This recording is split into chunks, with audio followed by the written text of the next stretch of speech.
So today, I'm going to be reading the Philosophy and Opinions of Marcus Garvey, compiled by Jacques Garvey.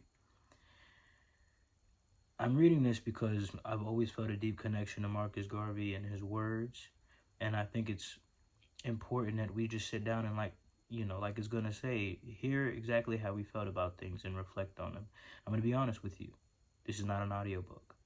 I am not here and I'm just going to read and you're just going to listen. I'm going to read, I'm going to stop, I'm going to give space for us to contemplate these things in silence. I'm going to bring up how I feel about them, So if you're not here for the Bayano experience, I understand that. There's going to be places for you elsewhere.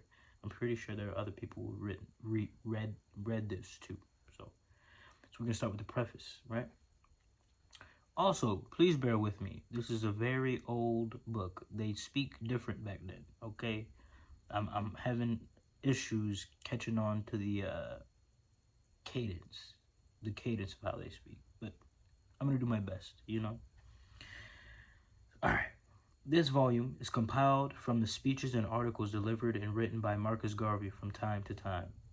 My purpose for compiling same primarily was not for publication, but rather to keep as a personal record of the opinions and sayings of my husband during his career as a leader of the portion of the human family known as the Negro race. However, on second thought, I decided to publish this volume in order to give to the public an opportunity of studying and informing an opinion of him, not from inflated and misleading newspaper and magazine articles, but from expressions of thoughts enunciated by him in defense of his oppressed and struggling race, so that by his own words he may be judged, and Negroes the world over may be informed and inspired for truth, brought to light, forces conviction, and a state of conviction inspires action. The history of contact between black and white races for the last 300 years or more records only a series of pillages, wholesale murders, atrocious brutalities, industrial exploitation, disenfranchisement for the one on the other, the strong against the weak, but the sun of evolution is gradually rising, shedding its light between the clouds of misery and oppression, quickening and animating to racial consciousness and eventual national independence black men and women the world over. It is human, therefore, that few of us within the Negro race can comprehend this transcendent period. We all suffer in a more or less degree. We all feel this awakened spirit of true manhood and womanhood, but it is given to few the vision of leadership. It is an inspiration.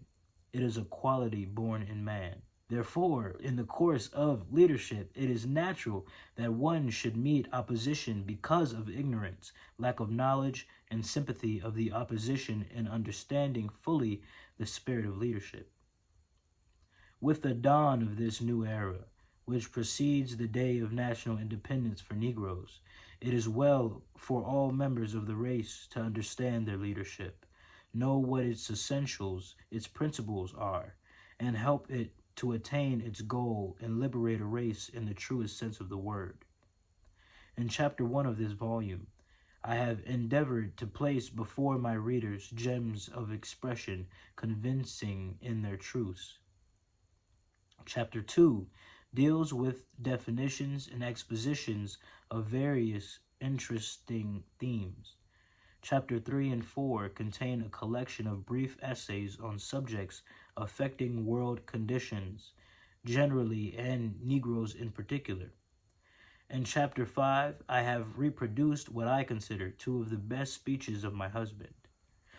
It is my sincere hope and desire that this small volume will help to disseminate among the members of my race everywhere the true knowledge of their past history, the struggles and striving of the present leadership, and the glorious future of national independence in a free and redeemed Africa, achieved through organized purpose and organized action. Jacques Garvey, his wife. She wrote this in New York City, February 23rd, 1923. All right, Chapter 1. History is the landmark by which we are directed into the true course of life. The history of a movement, the history of a nation, the history of a race is the guidepost of that movement's destiny, that nation's destiny, that race's destiny. What you do today that is worthwhile inspires others to act at some future time. Chance has never yet satisfied the hope of a suffering people. Action, self-reliance, the vision of self, and the future have been the only means by which the oppressed have seen and realized the light of their own freedom. Life is that existence that is given to man to live for a purpose, to live to his own satisfaction and pleasure, providing he forgets not the God who created him and who expects a spiritual obedience and observation of the moral laws that he has inspired. There is nothing in the world common to man that man cannot do. I'm going to pause real quick. I'm going to read this again. Life is that existence that is given to man to live for a purpose, to live to his own satisfaction and pleasure, providing he forgets not the God who created him and who expects spiritual obedience and observation of the moral laws that he has inspired. Now, we can assume that he has inspired as God, but the real question is it not that these laws were inspired by us? You know what I'm saying? It is our job to observe the moral laws, but even beyond that, right? Because it's our job to observe the moral laws, but what we've grown to realize is we can sit back and look at ancient Africa and ancient spiritual systems of Africa, and we could say that they were morally superior to those systems of understandings coming out of Europe at the time, and also see that that did not preserve or stop us from being able to be victimized in the way that we were. So is it just the moral laws that we are responsible of being observant and obedient to, or is it all laws?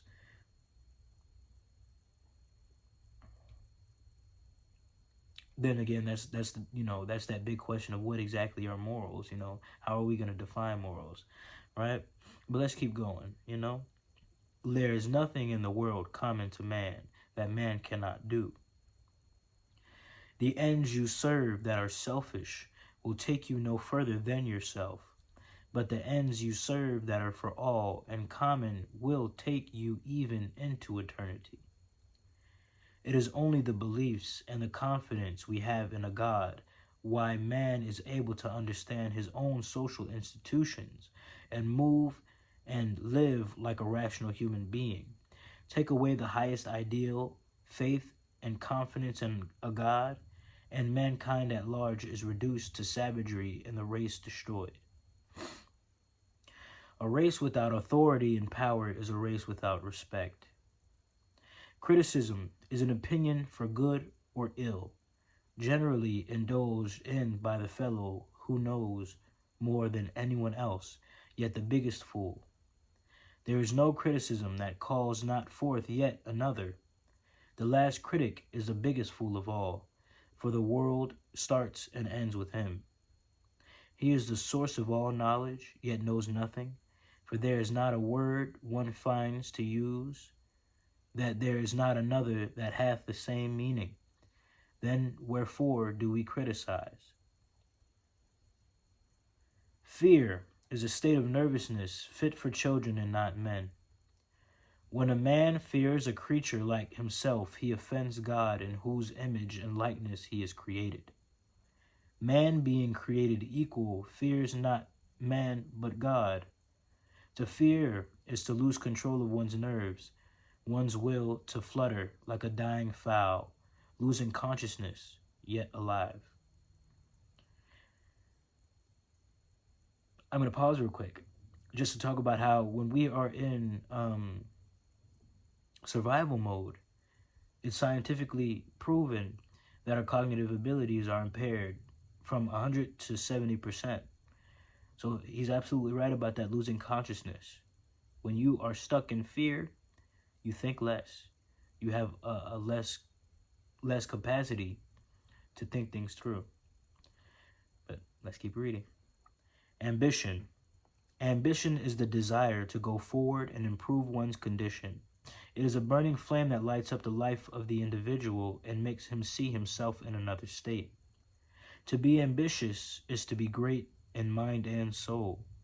to want that which is worthwhile and strive for it, to go on without looking back, reaching to that which gives satisfaction. To be humanly ambitious is to take in the world which is the province of man. To be divinely ambitious is to offend God by rivaling him in his infinite majesty. Admiration is a form of appreciation that is sometimes mistaken for something else. There may be something about you that suggests good fellowship when kept at a distance, but in closer contact would not be tolerated, otherwise it would be love. Religion is one's opinion and belief in some ethical truth. To be a Christian is to have the religion of Christ, and so to be a believer of Muhammad is to be a Mohammedan. But there are so many religions that every man seems to be a religion unto himself. No two persons think alike, even if they outwardly profess the same faith. So we have as many religions in Christianity as we have believers. Death is the end of all life in the individual or the thing. If physical, the crumbling of the body into dust from whence it came. He who lives not uprightly dies completely in the crumbling of the physical body, but he who lives well transforms himself from that which is mortal into immortal. Faithfulness is actuated by a state of heart and mind in the individual that changes not. No one is wholly faithful to a cause or an object, except his heart and mind remain firm without change or doubt. If one's attitude or conduct changes towards an object, then one has lost in one's faithfulness. It is a wholeness of belief overshadowing all suspicion, all doubt, admitting of no question, to serve without regret or disgust, to obligate oneself to that which is promised or expected, to keep to our word, do our duty well. There are but few faithful people nowadays. Prohibition is to abstain from intoxicating liquor, as it makes us morbid and sometimes drunk. But we get drunk every day, nevertheless, not so much by the strength of what we sip from the cup, but that which we eat, the water we drink, and the air we inhale, which at fermentation conspire at eventide to make us so drunk and tired that we lose control of ourselves and fall asleep. Everybody is a drunkard, and if we were to enforce real prohibition, we shall all be dead. There is no strength but that which is destructive, because man has lost his virtues and only respects force, which he himself cannot counteract. This is the day of racial activity, when each and every group of this great human family must exercise its own initiative and influence and its own protection.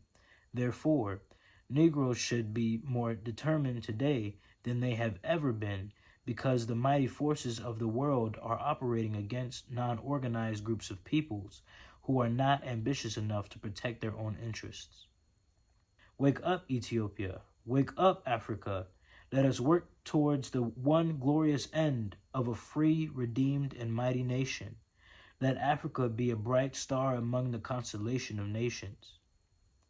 A man's bread and butter is only ensured when he works for it. The world has now reached the stage when humanity is really at the parting of the ways. It is a question of man, mind, thyself. The political readjustment of the world means that those who are not sufficiently able, not sufficiently prepared, will be at the mercy of the organized classes for another 100 or 200 years. I want to pause real quick. Let's go back up. It is the question of man, mind, thyself.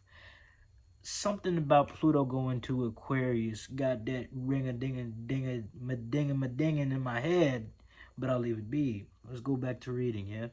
The only protection against injustice in man is power, physical, financial, and scientific. The masses make the nation and the race. If the masses are illiterate, that is the judgment passed on the race by those who are critical of its existence. Let's pause again, okay? So he talks about how essentially we're parting ways currently in the world. And mind you, this is a very old book, but it is still very prevalent, right? Where those who are organized are judging the groups of people that are unorganized and questioning whether or not they even deserve to exist, right? And so it is our job to be sufficiently prepared for that, or else we'll be controlled by whoever chooses to control us for the next few hundred years. And he also speaks about how it is our job, right, to ensure our bread and butter, which means that we actually have to work for that insurance, that bread and butter. We have to find a way to be sufficient on our own in order to justify us continuing to be protected, continuing to be able to grow, continuing to be able to live freely. We have to be the ones that work for that. We can't expect it to be given to us by other people. We can't keep leaning on other people's morals, right? Because when we lean on people's morals, then what we're leaning on is their judgment of us. What does he say about the judgment? The masses make the nation and the race. If the masses are illiterate, that is the judgment passed on the race by those who are critical of its existence. We have to take charge in our own education. We have to take charge in our own protection. We have to take charge in our own sustenance. And that goes for literally every race. But we're talking to the Africans right now. We're talking to the black folk. Let's keep reading.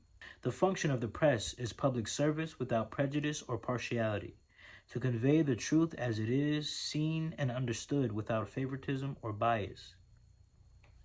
Education is the medium by which a people are prepared for the creation of their own particular civilization and the advancement and glory of their own race. Nationhood. Nationhood is the only means by which modern civilization can completely protect itself. Independence of nationality, independence of government is the means of protecting not only the individual, but the group. Nationhood is the highest ideal of all peoples. Pausing again, right? This is important. All things are an idea, right? And so if we want the idea of whatever we want, right, to be sustained, we have to instill a sense of nationhood in the children. Take Palestine for an example. They have every reason to give up on themselves. They have every reason to give up their land. They have every reason to give up their identities. They are suffering from deep suppression, deep oppression, a genocide. Yet still, even the youngest of children scream Palestine at the top of their voices, at the top of their lungs. I forget the saying, right? That's what nationhood does, right? So if we want, for instance, to create pride in thyself in our children, then we got to make sure that we still instill a sense of nationhood in them so that they have absolute pride in being themselves. And that's how we allow for whatever we create to survive. It's less about the money, even though the money is important. It's less about the protection, although the protection is important. It's at the very least, the bare minimum is the installation of a sense of nationhood in the children and in all. That's how we keep the fight going. If every leader is assassinated that is crowned, that nation does not fall, because that nationhood needs to be an instilled understanding in the children. Let's keep reading. The evolutionary scale that weighs nations and races balances alike for peoples. Hence, we feel sure that someday the balance will register a change for the Negro. If we are to believe the divine injunction, we must realize that the time is coming when every man in every race must return to its own vine and fig tree. Let Africa be our guiding star, our star of destiny. So many of us find excuses to get out of the Negro race because we are led to believe that the race is unworthy, that it has not accomplished anything. Cowards that we are. It is we who are unworthy because we are not contributing to the uplift and upbuilding of this noble race. How dare anyone tell us that Africa cannot be redeemed when we have 400 million men and women with warm blood coursing through their veins? The power that holds Africa is not divine. The power that holds Africa is human, and it is recognized that whatsoever man has done, man can do. We of the Negro race are moving from one state of organization to another, and we shall so continue until we have thoroughly lifted ourselves into the organization of government. Be as proud of your race today as our fathers were in days of yore. We have beautiful history, and we shall create another in the future that will astonish the world. Ain't that a motherfucking word? Ain't that a motherfucking word? Don't that make your heart tangle? It made mine. Woman. What the night is to the day is woman to man. The period of change, that is a motherfucking word.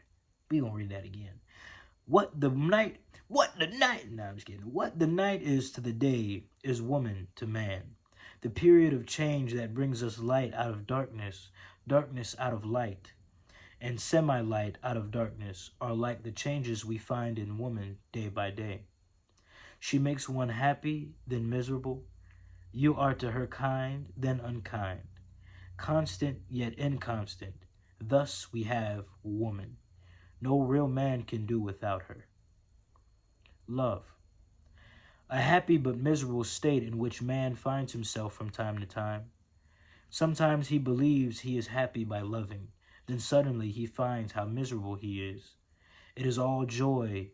It sweetens life, but does not last. It comes and goes, but when it is active, there is no greater virtue because it makes one supremely happy. We cannot hold our love, but there is one love that never changeth or is mistaken, and that is God's. The longer we hold our love, the nearer we approach like unto our Creator. The whole world is run on bluff. No race, no nation, no man has any divine right to take advantage of others. Why allow the other fellow to bluff you? Every student of political science, every student of economics knows that the race can only be saved through a solid industrial foundation. The race can only be saved through political independence. Take away industry from a race, take away political freedom from a race, and you have a group of slaves. People everywhere are traveling towards industrial opportunities and greater political freedom. As a race oppressed, it is for us to prepare ourselves that at any time the great change in industrial freedom and political liberty comes about, we may be able to enter into a new era as partakers of the joys to be inherited. Let's pause, because I'm just going. But this man's spitting that super hot fire. I don't know what to do. You know what I'm saying? Listen, every student of political science, every student of economics, every student of economics knows the people need an institution, all right? If Africa was paid for all that it provides, Africa would be the richest. If Africa would combine itself instead of letting itself be divided and conquered in the ways in which it has allowed itself since the scramble for Africa, right? It would be the richest. If Africa stopped turning its cheek at the hands of its brother or sister country, right? If we stop allowing our sister countries being taken advantage of, Africa would be the richest. But the truth is that separation has allowed us to justify not being responsible for each other's well-being. And I honestly think that's the reason why Africa fell the way it did. We didn't know ourselves. We constantly fought ourselves in hopes for what? The validation and the brotherhood of other countries, only for them to turn their cheeks on us. It's okay. Our ancestors did the best that they could with what they knew. But now that we are who we are today, it is important that we reflect on our histories and realize that because we did not see connection based off of our skin color, because we didn't understand the way that the rest of the world seen us, right? Not as in seeing us to be weak. They didn't see us to be weak, but they knew that they could weaken us by deeming us a single race, which is the black race, and then saying that we are unorganized. The Congolese were not unorganized. The Congolese took their behinds onto a ship, right? And sailed across the Atlantic Ocean to free its slaves multiple times. They were not unorganized, right? But if a neighboring tribe decides to come together with the British, you know what I'm saying, or the French or the Portuguese against the Congolese, then all together, as African people, we absolutely aren't organized. And what we got to do as people in the current day is realize that although we might want to define ourselves based off of all the differences we have, it is utmost beneficial to us and to all of our children of the future to understand that the way that the world, right, and the way that we definitely do define ourselves based off of how we look. It's just that we're choosing not to lean on our color, and that is an issue. We need to build in light of our similarities instead of separating in light of our differences. But let's keep reading, yeah? Let's keep reading. Lagging behind in the van of civilization will not prove our higher abilities. Being subservient to the will and caprice of progressive races will not prove anything superior in us. Being satisfied to drink of the dregs from the cup of human progress will not demonstrate our fitness as a people to exist alongside of others. But when of our own initiative we strike out to build industries, governments, and ultimately empires, then and only then will we as a race prove our Creator and to man in general that we are fit to survive and capable of shaping our own destiny.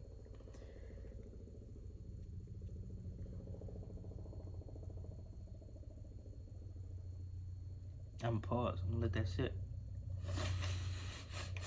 We know about that in our personal lives. You know what I'm saying? It's either you take charge or you allow yourselves to fall victim to anything that comes across you, right? As the microcosm is just like the macrocosm in every situation, right? As black people, we have to stop being victims to whatever wave decides to crash against our ship. You know what I'm saying? We got to take charge. The world ought to know that it could not keep 400 million Negroes down forever. There is always a turning point in the destiny of every race, every nation, of all peoples. And we have come now to the turning point of Negro, where we have changed from the old cringing weakling and transformed into full-grown men, demanding our portion as men. Now that right there reminds me of something Malidoma Somé once said when they brought up, somebody asked him, like, if Africa, right, if Africans are this great race that knows all these great things, right, then how is it that we went through what we went through, right? If we're such great people, if we're so strong. And his answer was essentially that it seems like the greatest people, you know, went through a great initiation. Usually initiations are a rebirth. There's a lot to learn from initiations as well. And so if we are to mature from that history, if we are to mature so that we don't continue to make those same mistakes we made before, what exactly would that lesson be? Lessons aren't always, you were so stupid for what you did, you're so dumb, this is why you deserved it. That's rarely, matter of fact, I've never seen a situation where that really was a lesson. It's usually just us being angry at ourselves for not knowing better. and that doesn't do any good, right? So if we were to reflect, right, it sounds as if it was time for us to identify ourselves on a grander scale. And we kept pushing past that. We kept trying to stop that from being the case, from us finally just seeing ourselves as the collective people that the rest of the world seen us as, you know? And then we had to deal with the darkest version of all of our vices. You know, there was slavery in Africa, but it was nothing like them Europeans had. You know what I'm saying? Them Europeans brought. You feel me? We had that violence. We could be violent, but it was nothing like the violence of them Europeans. We had to deal with the depths of the vices of our actions. And out of all the unprotected people in the world, it was the people of Mother Africa that was the least protected. So what would that transformation into full-grown men look like for the continent of Africa? I personally feel like we'd let me not say that. I don't want to. Whatever you think. I'm not one of those Christians. We're going to continue reading. I'm not one of those Christians who believe that the Bible can solve all the problems of humanity. The Bible is good in its place, but we are men. We are the creatures of God who have sinned against him. Therefore, it takes more than the Bible to keep us in our places. Excuse me. Man is becoming so vile that today we cannot afford to convert him with moral, ethical, and physical truths alone, but with that which is more effective, implements of destruction. Leadership means everything: pain, blood, death. To be prosperous in whatever we do is the sign of true wealth. We may be wealthy in not only having money, but in spirit and health. It is the most helpful agency towards a self-satisfying life. One lives in an age like this nearer perfection by being wealthy than by being poor. To the contented soul, wealth is the stepping stone to perfection. To the miser, it is the nearest avenue to hell. I would prefer to be honest, wealthy than miserable poor. To be free from temptation of other people's property is to reflect the honesty of our own souls. There are but few really honest people in that between the thought and the deed we make ourselves dishonest. The fellow who steals acts dishonestly. We can steal in thought as well as in deed. Therefore, to be honest is a virtue that but few indulge. To be honest is to be satisfied, having all, wanting nothing. If you find yourself in such a state, then you are honest. If not, the temptation of your soul is bound to make you dishonest. This applies to the king and the peasant alike. All peoples are struggling to blast a way through the industrial monopoly of races and nations. But the Negro as a whole has failed to grasp its true significance and seems to delight in filling only that place created for him by the white man. The Negro who lives on the patronage of philanthropists is the most dangerous member of our society because he is willing to turn back the clock of progress when his benefactors ask him to do. No race in the world is so just as to give others, for the asking, a square deal in things economic, political, and social. Men who are in earnest are not afraid of consequences.